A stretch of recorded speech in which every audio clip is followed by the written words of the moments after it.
Tawa membelah udara sunyi yang berat di rumah duka. Olivia, saudara tiri saya, berbicara cukup keras agar semua orang mendengar. Suaranya penuh kebencian. Lihat dia menangis seperti dia benar-benar berhak berada di sini. Ayah saja tidak pernah menginginkannya. Saya berdiri sendiri di dekat peti mati ayah saya. Perlahan meletakkan tangan saya di atasnya. Berusaha untuk tidak menangis. Nama saya Anna Mitchell.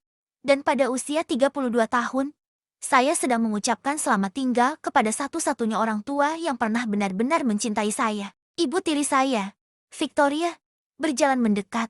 Suara hak tumpah dengan langkah hak tingginya yang berderak. Wajahnya memamerkan senyuman palsu. Dan sayangku, katanya, dengan sengaja menyebut nama yang salah seperti yang biasa ia lakukan. Kenapa? Kamu tidak membantu dengan makanan. Itu lebih sesuai dengan gaya kamu. Saya tidak membetulkan dia. Nama saya Anna, bukan nama. Saya bukan pembantu. Saya adalah anak James Mitchell. Tetapi Victoria telah menghabiskan 20 tahun berpura-pura saya tidak ada. Dia mungkin pikir dia akan mendapatkan sesuatu dalam wasiat. Olivia membisikkannya pada saudaranya.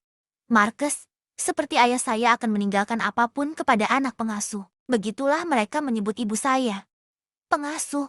Tetapi dia adalah cinta pertama ayah saya. Mereka menikah selama 8 tahun sebelum ibu saya meninggal. Saya adalah anak yang diinginkan dalam rencana mereka. Victoria dan anak-anaknya tidak pernah peduli tentang itu. Saya di sini untuk mengucapkan selamat tinggal pada ayah saya. Saya katakan dengan suara pelan, menahan air mata. Ini bukan tentang uang. Victoria tertawa dingin dan tajam. Oh, sayang. Segala sesuatu itu tentang uang. Kenapa kamu pikir ayahmu menikahi saya setelah kecelakaan kecil ibu kamu? Kata-katanya menghantam saya dengan keras. Kecelakaan mobil ibu saya menghancurkan ayah dan saya. Lalu Victoria datang bertindak seperti tetangga baik hati. Setahun kemudian, dia dan anak-anaknya pindah ke rumah kami. Hidup kami tidak pernah sama lagi. Bicara soal uang, tambah Marcus, memperbaiki dasinya. Kita harus bicara soal rumah. Olivia dan saya pikir sudah saatnya untuk menjualnya. Kami akan mewarisi semuanya juga. Saya menatapnya dan ingat saat pertama kali dia pindah saat berusia 13 tahun. Memintaku untuk membantu PR. Sekarang dia seperti Victoria. Dingin, sombong, dan egois. Pengacara akan segera datang, kata Victoria, sambil melihat jam emasnya. Dia bilang ayah James memberikan petunjuk yang jelas. Nada suaranya membuat saya tidak nyaman. Dalam bulan-bulan terakhir ketika ayah sakit, dia menghalangi saya untuk bertemu. Bilang bahwa ayah terlalu lemah. Pesan saya diabaikan. Panggilan saya tidak pernah dijawab. Tapi saya punya satu hal. Sebuah catatan, sebuah kertas kecil yang sudah ewes di saku saya. Pesan terakhir yang disampaikan ayah melalui perawatnya.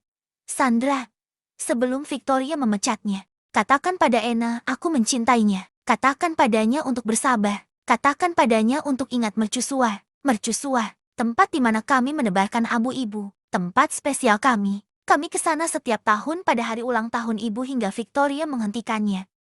Menyebutnya terlalu depresif.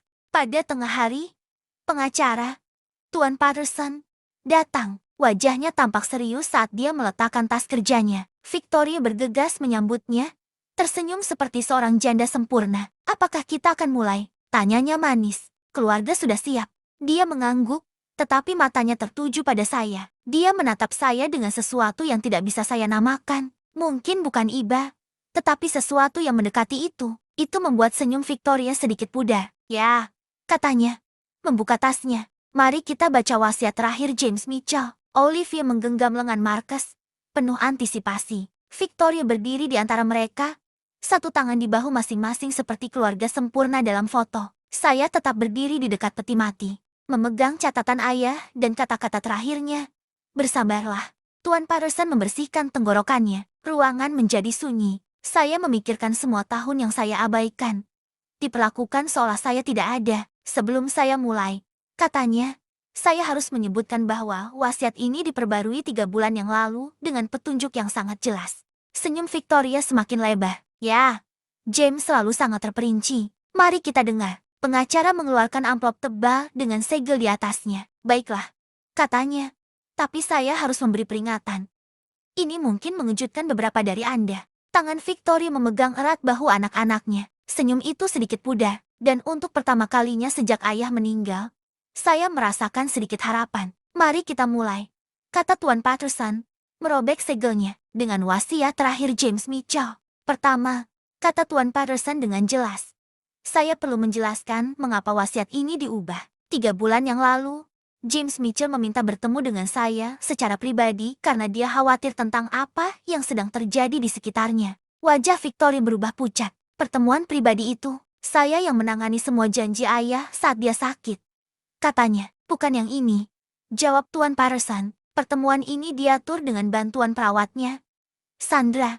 Sebelum dia tiba-tiba dipecat, jantung saya berdegup kencang. Sandra, perawat yang memberikan catatan terakhir ayah saya. Dia telah melakukan lebih dari yang saya duga. Selama pertemuan itu, lanjut Tuan Patterson, Mr. Mitchell memberi saya banyak dokumen, rekaman pribadi, laporan medis.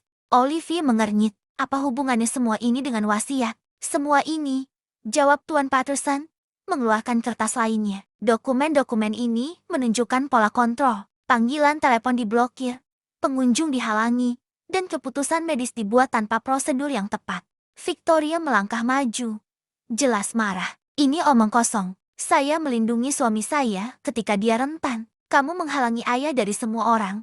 Saya berkata dengan lembut. Itu sebabnya saya tidak bisa menghubunginya. Tuan Patterson mengangguk. Dan ini membawa kita pada wasiat yang sesungguhnya. Seluruh harta warisan James Mitchell, termasuk rumah, investasi, dan semua properti lainnya, akan dimasukkan dalam sebuah trust. Trust? Tanya Marcus. Trust seperti apa? Trust pemeliharaan keluarga Mitchell, jawab Tuan Patterson dengan tegas. Dengan Anna Mitchell sebagai satu-satunya pengurus, ruangan itu meledak. Victoria melompat maju.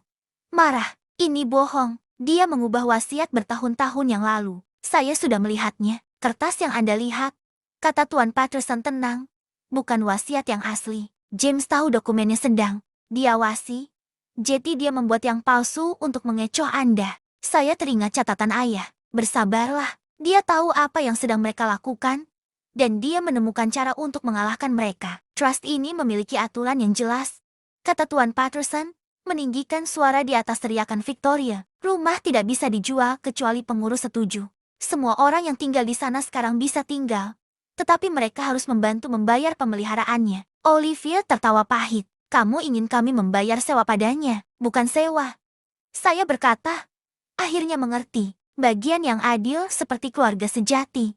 Tuan Patterson memberi senyuman kecil. Tepat sekali. James ingin ini menjadi rumah bagi semua orang.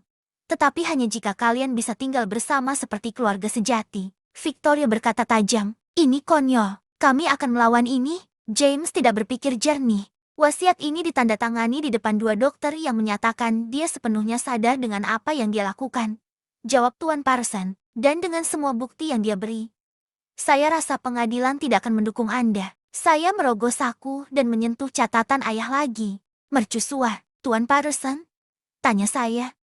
Apakah ayah saya meninggalkan sesuatu tentang tempat tertentu? Dia mengangguk dan mengeluarkan satu amplop terakhir. Dia bilang kamu akan menanyakan tentang mercusuar. Ini untukmu. Buka di sana. Wajah Victoria menjadi putih. Mercusuar, apa yang ada di sana?